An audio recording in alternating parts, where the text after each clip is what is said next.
how to set up and use a lever instrument. Now you pick up your tripod stand. When you pick up your tripod stand, then you locate a point on the ground surface and set it up. Set your tripod stand.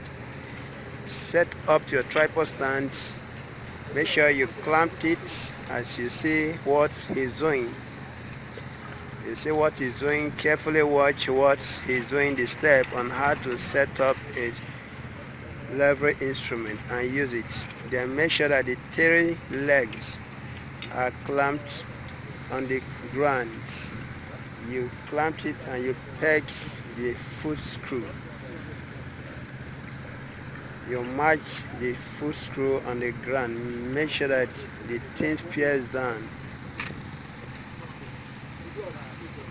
Then you open your levering case.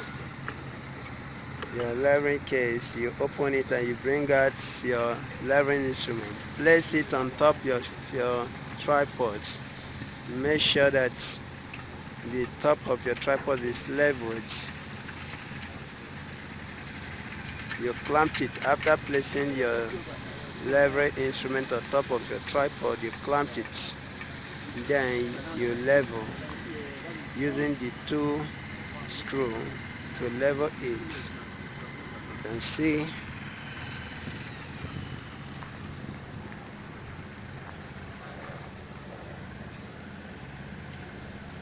then you turn the other angle 90 to check.